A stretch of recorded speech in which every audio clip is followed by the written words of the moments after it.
Nasaan na siya? Tumakas na ho. Isang babae? Natakasan kayo? Nasaan ba si Eliana? Bakit wala siya? Eh sir, wala na po siya. Kinuha po siya ng tanod. Tama rin si Gabo. Hindi lahat ng tao mabait. Kaya mo. Sige na, kain ka na! Bakit? Nasusunog po sa likod! Ano? Sumbong! Nasusunog po! Ano? Ayon sa report, masyadong malaki daw yung na-damage. Yung kaibigan mo, nandun sa perya. Eliana, Gabo? sabi dun sa labas, may kambal, ahas, araw. Kapapagulat ah. Gusto mong makita si Eliana? Magbayad ka sa labas, ha? Mga staff natin, kumusta sila? Wala pong natira. Ubus lahat? Yes, ma'am. Mapera lang po dun sa isang kwarto na pinagbabawal po kami papasukin ni sir. Bakit biglang nangyari ito? Cascabel was doing so great. Eto na! Si Eliana! Ang babaeng may kakambal na ahas!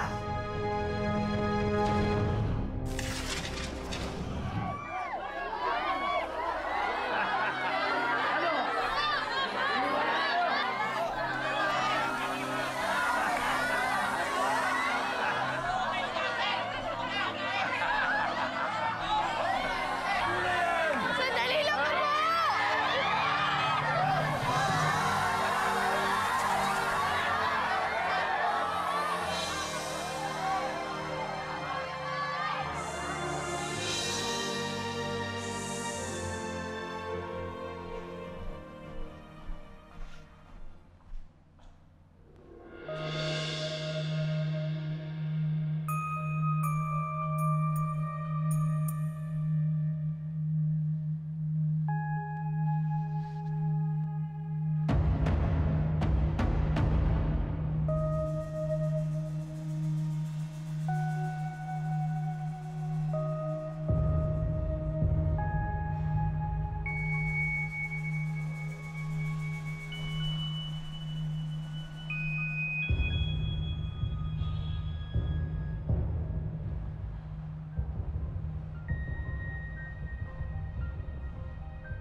Kasama yan sa drama.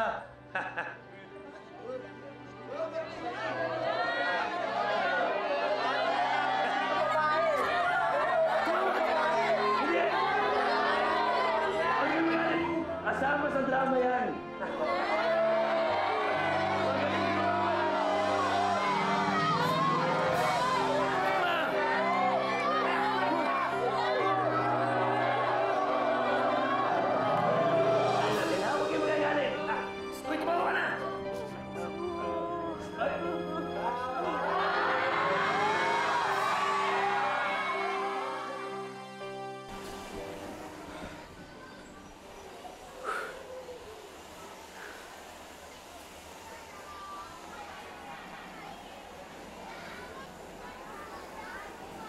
May ahas siya. Ano nangyari yun? Klaseng babae? Anong klaseng tao yun? Huwag ko lang sana dito. Sana ako nagpakahirap na hanapin siya eh. Sabi kasi ng lolo ko, masama daw magnakaw. Magagalit si Papa Jesus. Habang ako kasama, hindi ko ayaman nangyari masama sa'yo. Hindi kita papabayaan. Ha? Salamat ako. Oh, pasensya ka na.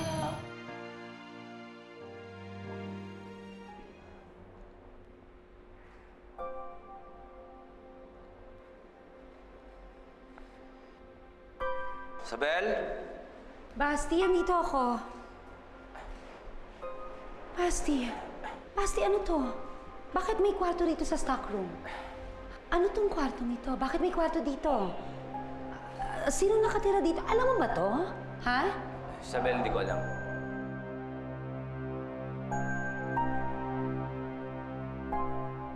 Saan ka ba nakatira? Doon po. Sa stockroom? yung bata. Yung bata noon, itinuro niya na dito daw siya nakatira. Dito sa main stockroom natin. Tapos yung babaeng may ahas sa likod, dito siya nanggaling. Basti, sinong nakatira dito?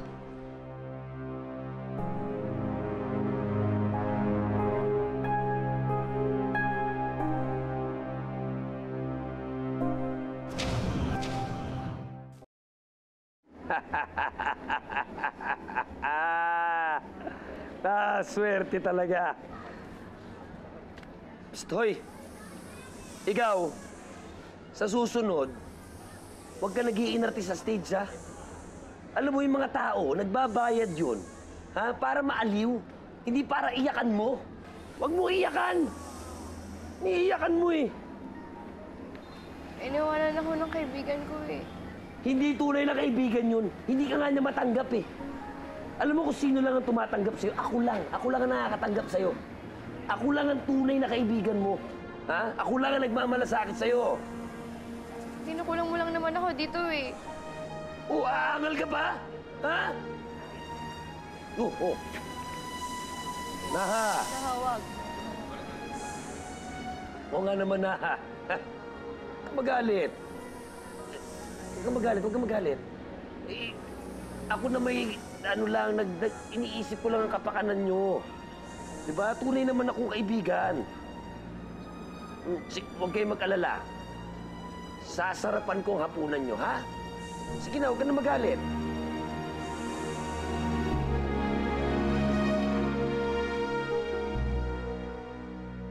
Tama si Henrietta. Malaki-laki ang lugi natin ngayon. Hindi siguro nangyari ito kung hindi nawala yan si Ilyana. Tumigil ka na nga. Ayan ka na naman sa Ilyana mo. Alam mo at alam ko na hawak niya ang swerte ng itim na serpente. Nasunugan na tayo. Ano ba bang kamalasan ng gusto mong mangyari? Kailangan mahanap natin yung batang yan. Nagkataon lang na nagkasunog tayo. Pero, Eddie, matagal nang established ang kumpanya natin. Matagal na tayong successful. Nagsimula yan nang dumating sa buhay natin yan si Ilyana. Hindi. Nagsimula yan nang makita mo ang itim na serpente. At dumoble ang swerte nang pinanganak yan si Ilyana. Oo, pampaswerte na kung pampaswerte. Pero naniniwala ka ba na babagsak ang kumpanya natin kapag wala siya? Eh wala nga siyang nalalaman sa pagpapatakbo ng negosyo. Wala nga siyang contribution dito. Ma? Pa, may nakita akong kwarto na malapit sa stockroom natin sa shop. Ano yung kwartong yun? At sino ang nakatira doon?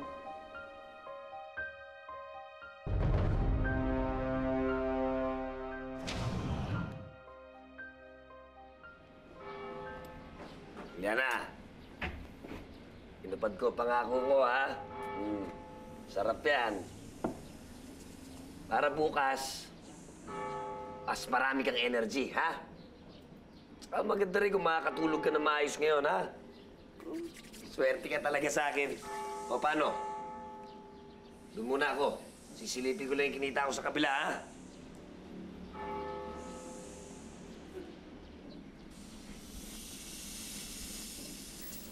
Kain na, Eliana.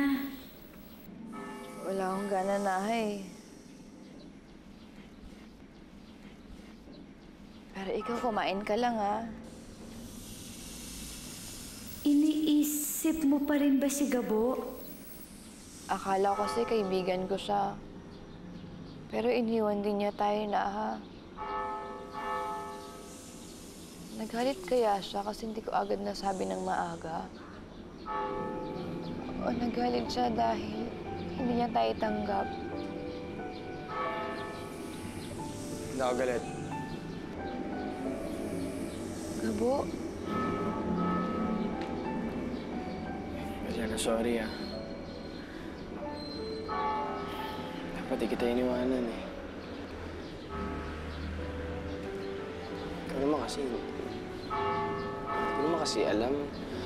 Hindi mo agad sinabi sa akin eh. Na may kakambal akong ahas? oo. Aaminin ko na dapat sa'yo ito kanina eh.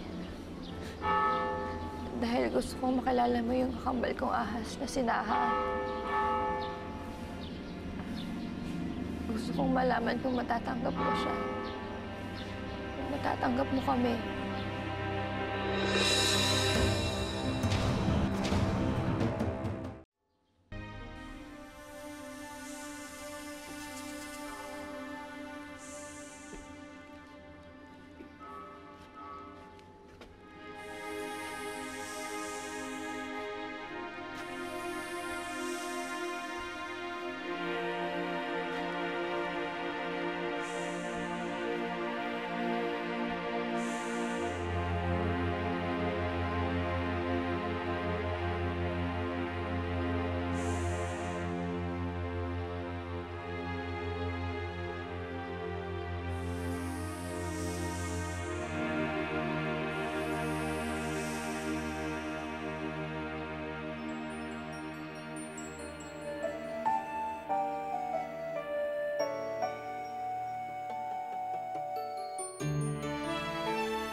Minsan ay nangarap ang puso ko, sa'yo binigay ang pangako, ikaw ang mamahalin. Sinong tinatago niyo sa akin? Ma, pa, yun ba yung babaeng may ahas na nakita ko noon?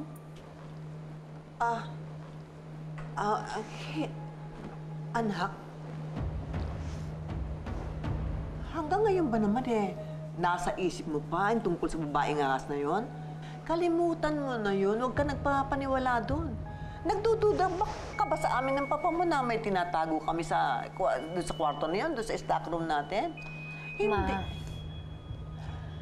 doon nang galing yung babaeng may ahas na nakita ko noon.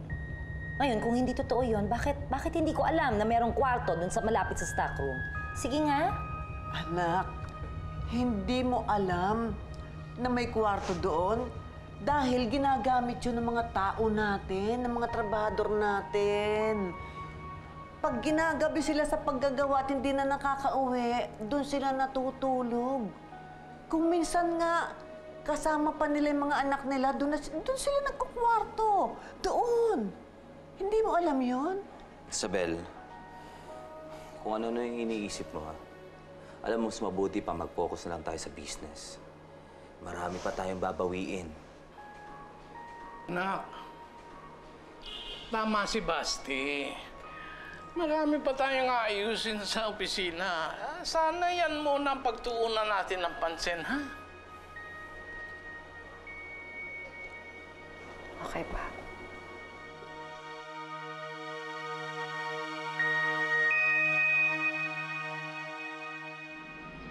Gabo, alam mo ba, sabi ni Lolo, nung pinanganak daw ako, ganito na talaga ako eh.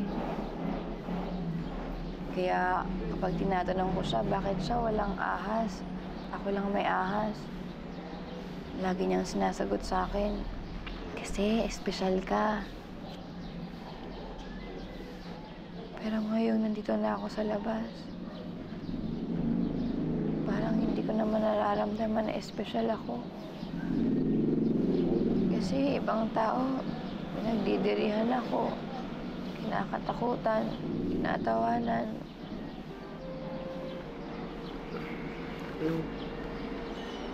Anong ibig mong sabihin na ngayon ka lang nakalabas? Bakit nasa ka ba dati? Sa kwarto lang. Sa kwarto sa tindahan ng lolo ko. Doon ako lumaki. Doon kami lumaki ni Naha. Ibig sabihin, doon ka lang simula nung bata ka?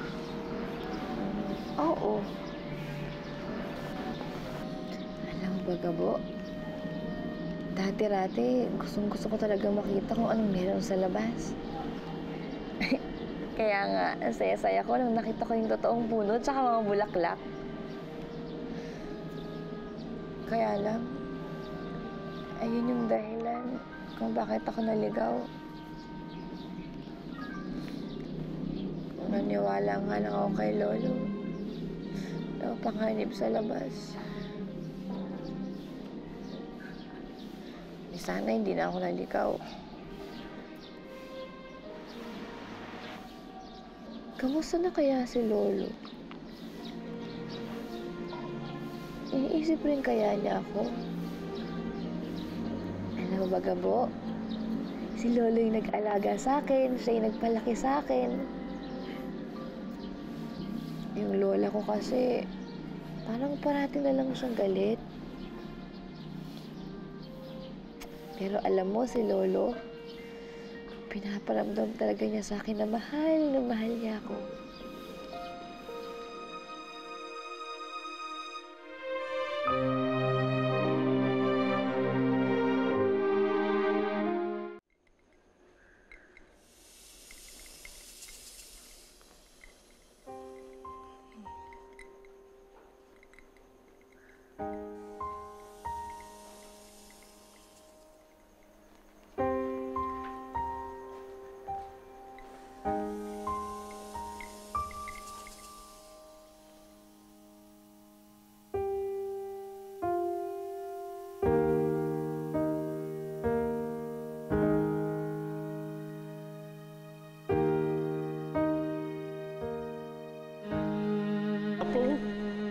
Nasaan ka na?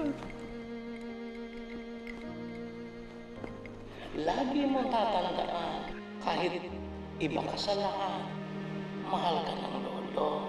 Mahal ko rin po kayo, Lolo.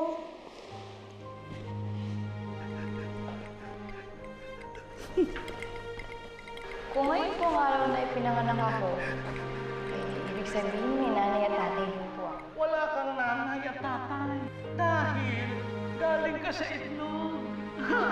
Lolo naman eh. Lahat na lang dinadaan ko sa biro. Kumakain ka ba?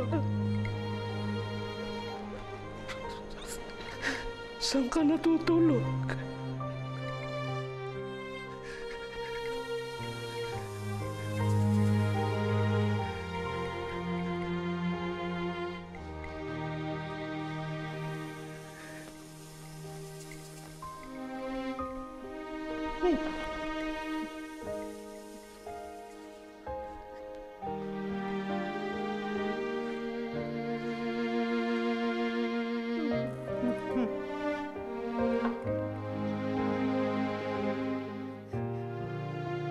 Sana hindi siya galit sa akin sa pagsuway ko sa kanya. Kabilin-bilinan pa naman ng lolo ko na bawal ako lumabas sa kwarto. Gabo, pasensya ka na kung nagiging madaldal ako, ah. Ngayon lang kasi ako nagkaroon ng kakwentuhan, eh. Bukod kay Naha, syempre.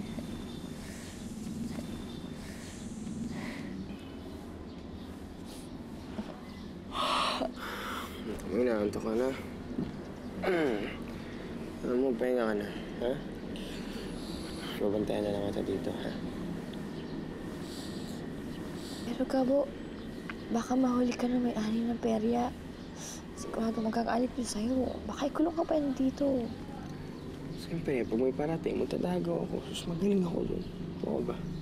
Importante magpahinga ka, ha? Dito na ako.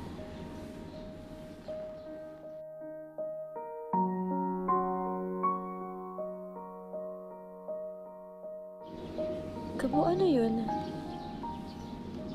Alin? Parang may nahulog na bituin. Ah, tawag doon, bulalakaw. Sabi nila, pwede ka daw humiling doon kapag naulit-ulit o kaya nangyari ulit yun. Ang tanging hiling ko lang naman na makalaya na dito, eh.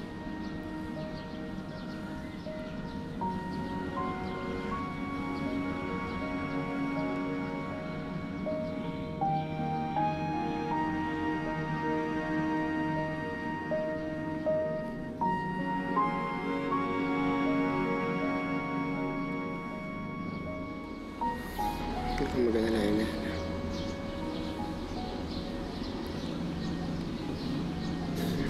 tutupad sa hiling mo. Lalabas kita dito.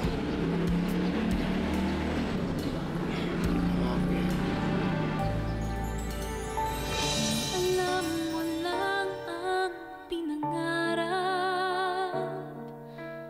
Kung alam mo lang na ikaw lang ang tanging ligaya sa buhay.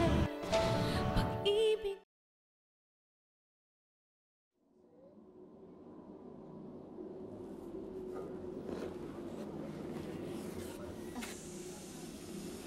Gabo? Wala na si Gabo.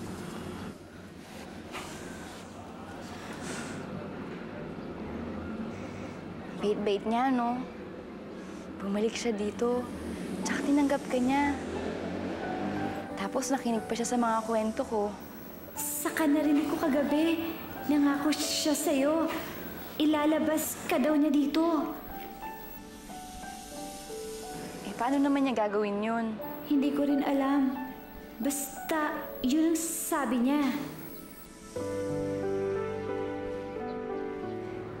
Ito na yata yung sagot ng Diyos sa dasal ko na makalaya na tayo dito. Sana nga makagawa ng paraan si Gabo. Palagi na lang kasi tayo nakakulong eh.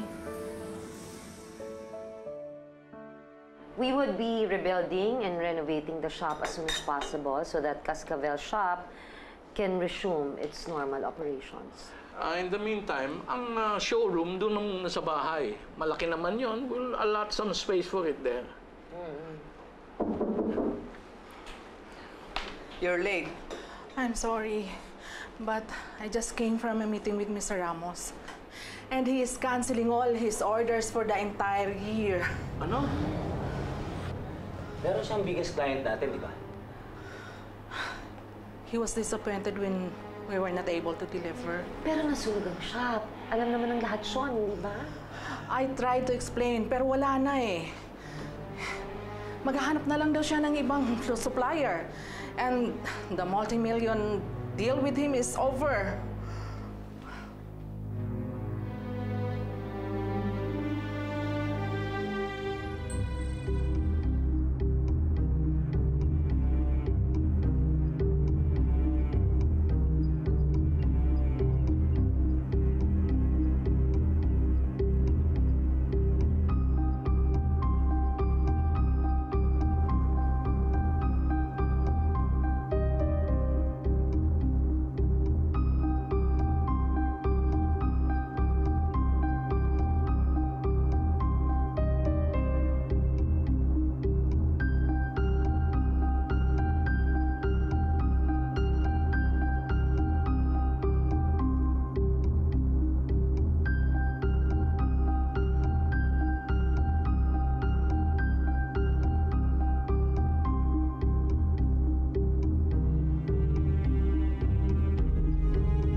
Eliana!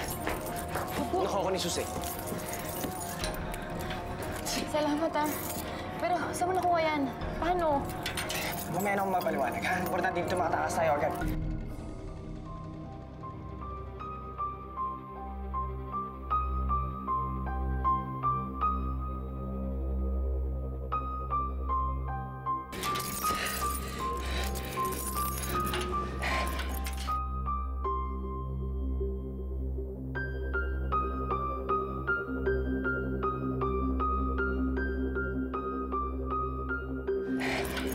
Bilisan mo, Gabo. Baka dumating na siya.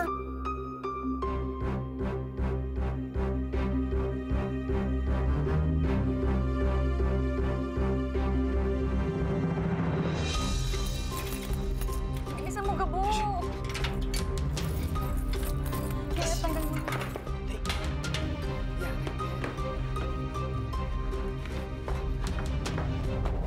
Stop.